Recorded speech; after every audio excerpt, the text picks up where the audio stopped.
Trial Tuesday once again today. We're talking about a case that has shocked many here in the Lowcountry. A 911 dispatcher accused of not dispatching dozens of emergency calls that she took.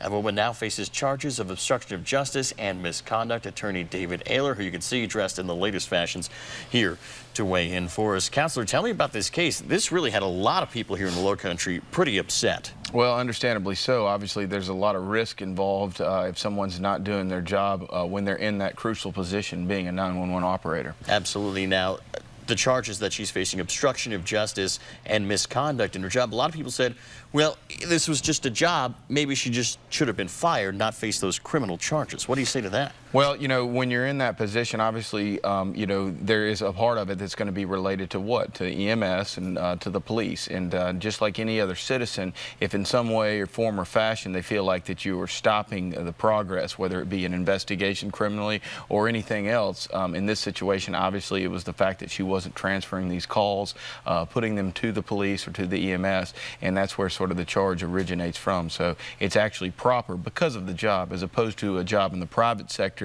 Maybe that wouldn't be appropriate. Now, we've heard these audio calls. Basically, this dispatcher said, yeah, police are on their way, and then police just never showed up. Obviously, such a dangerous thing, but where do you think these charges go? Has there been anything like this before? Is there a precedence for this kind of case? I don't think there's a precedence for it in the first place, and beyond that, I think what is sort of intriguing a lot of people and concerns, of course, is where did this come from? This employee, per the records that have been brought out, had a pretty good background as far as her employment as a 911 operator there in Charleston County, and so you just got to wonder and be a little bit perplexed as to why this was happening. Was it a situation where she was sort of judging these calls on her own opinion, whether they were worthy or not? Because you do, unfortunately, have a lot of 911 calls, as we've seen in the news over time, that are inappropriate and completely not what they should be used for. So it may be that she was doing that at her own discretion, but of course that is not her job. Let's talk about a defense for this woman. I mean, they have the tapes, they have the records. Where do you go as a defense attorney with this one? Well, I mean, you know, first thing you're going to look at is try to determine if there is actually a reason for this, or if there was some sort of misjudgment that was accidental. Beyond that, you know, they're going to try to show that this was a purposeful action to delay or stop any type of emergency responses. You know, and if in fact you really can't come up with something, at this point I've not heard any comments from either a legal representative or herself or someone from her family or friends.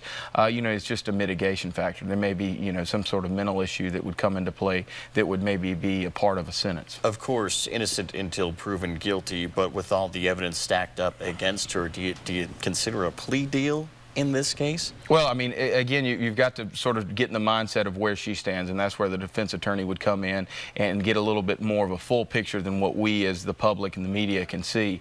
And then from there, you have to determine what your best route is. But I agree with you at this point, although it is, of course, innocent until proven guilty, and unfortunately, most people don't look at it that way. Right. There is a lot of evidence, it seems, out there that at least so far has not been explained. Would this woman be liable for any charges, any criminal activity, any theft or burglary of those calls that she did not report? Can she have some of those issues brought back on her? You know, that's a very interesting question. I think it's going to depend on whether or not they could actually correlate one of these calls to some sort of incident, and then to be able to prove that, you know, the actions may have been stopped or interrupted by police. There may be a little bit of a difficult stretch, but yeah, there's definitely exposure there potentially for civil liability. Well, we'll certainly keep an eye on it for you. Attorney David Aylor, thank you for your time as always. Thanks for having me. Do appreciate that. Stay with us. Back with more Lowcountry Live in just a moment.